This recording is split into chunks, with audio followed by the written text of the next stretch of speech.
Hey everyone, it's Colin with Legalized Mischief Productions. Thank you for joining me and welcome. And today I'm going to do a simple chipping techniques video. This is going to be a quick one.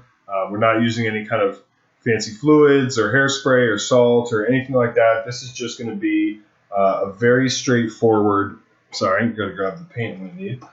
Very straightforward chipping that'll give you a good effect with just some very basic techniques. So first things first, I just sprayed this in like a rust brown color. I think this is Model Air Tank Brown. And then I have just some foam from, blister or a carrying case foam.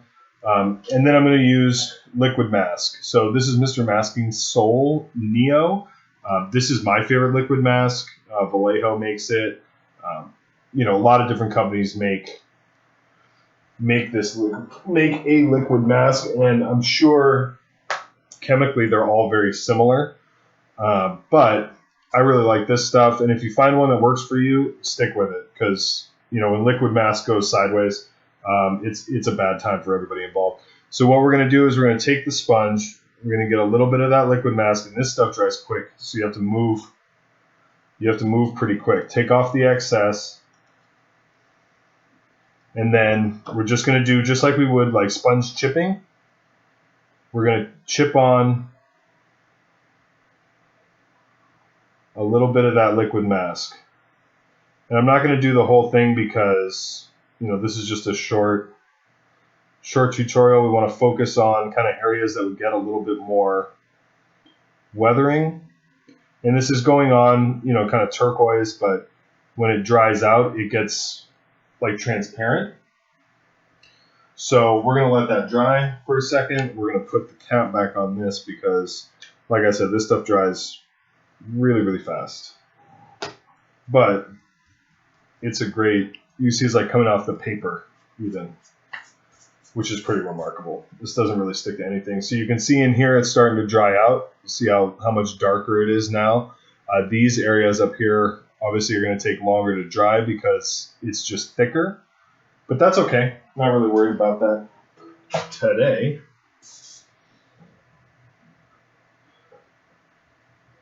And then I'm going to throw a paper towel down just because I don't want to mess up my background.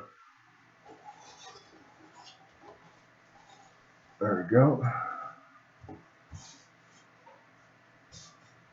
And then I'm just using Sybarite green because I like it. And it's actually a really nice like industrial green color. It's the color I used for my Armies on Parade board for the terrain. I'm not going to do any highlighting or anything like that. I just want to show the technique. So even though this isn't 100% dry, the top of it is. There's a film over it. So what I'm going to do is just spray the Sybarite green over the liquid mask.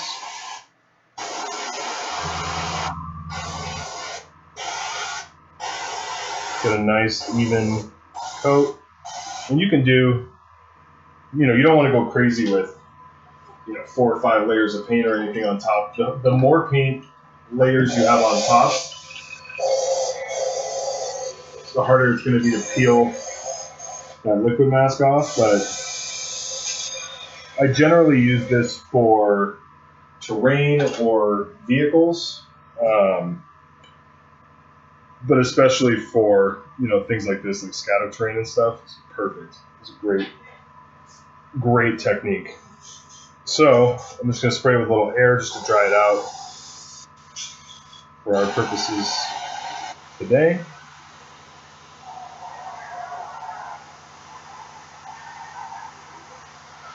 Make sure that it's dry.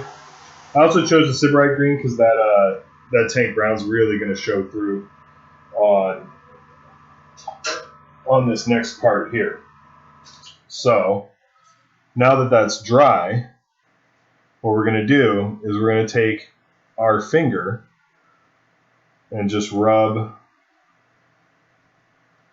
where we applied that liquid mask.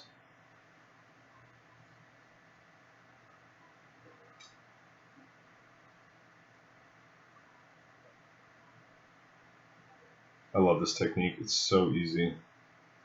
It's almost criminal how easy this is.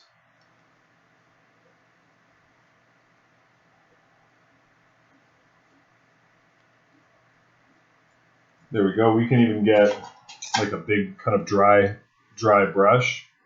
Just make sure to get all the little kind of hangers on off there. Look at that, chipped. Like that took 3 minutes, 4 minutes.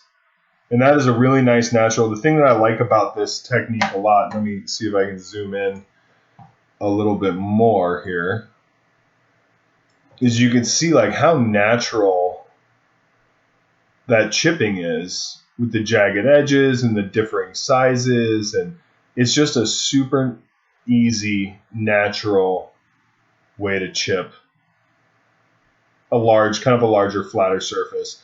And it looks really good. I mean, that is a totally acceptable result for chipping. You know, we're more than happy with that. You know, tanks, dreadnoughts. It's not really as helpful on infantry just because it's really hard to control the liquid mask when you're doing the initial sponging. So on infantry, it's really tough to do. But, you know, give it a shot if you have kind of large enough infantry models. For infantry, and I've done this in a couple tutorials now.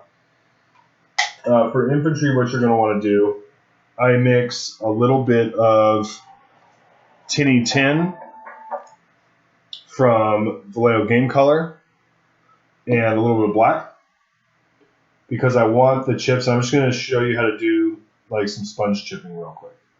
So you want it to have a kind of a metallic sheen to it. You want it to read kind of metallic, but you don't want it to be bright. You want it to be dark. So that's why we darken that with the black. So I'm going to take that. I'm going to get off a lot of the excess, and I'm going to come in here, and I'm going to do some sponging. I'll pick a spot that doesn't have a lot of chipping so that you can see the effect a little better. So like up here, along this railing here. And this is just a nice complement to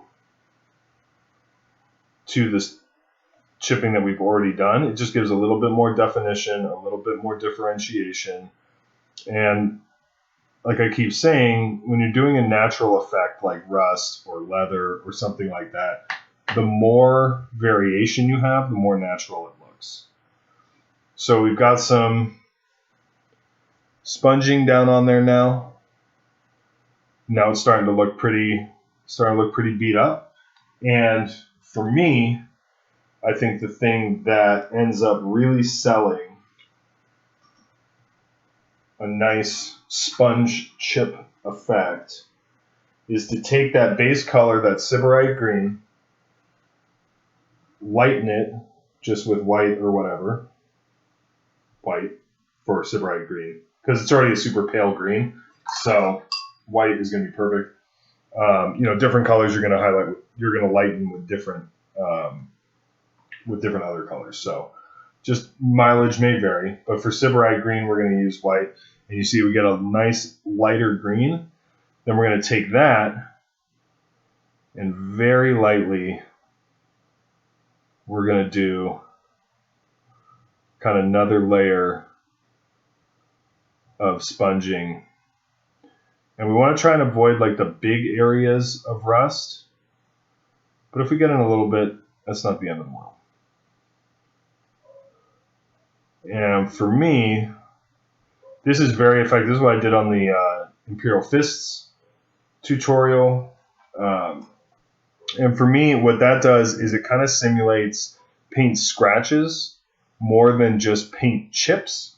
So like if something impacted the paint but wasn't enough force to kind of chip the paint, it'll just scratch it. So you can see there, now we've got some variation, now we've got some differentiation, and that's starting to look really, really cool. If it's just going to chip the paint, then it's just going to discolor the paint. It's not going to get all the way down to that rust or that brown actual large chips. It's just going to discolor it a little bit. So, and that's it. I mean, that's, 10 minutes, and that thing's looking pretty mean. Throw a quick wash on there, and you got a nice weathered little piece of terrain, scatter terrain there. So that's intro kind of to weathering, to chipping. I'll get into more advanced techniques with hairspray or weathering chipping fluids and things like that. But as far as just some basic chipping that is going to take you plenty far in your projects, these are my two go-to methods with the liquid mask chipping and then the just basic sponge chipping. So I hope you enjoyed. Any questions, let me know. This is a lot of fun to do. I'm going to do more of these kind of weathering deals in the future, but I wanted to get this one done today. So thanks, and talk to you soon.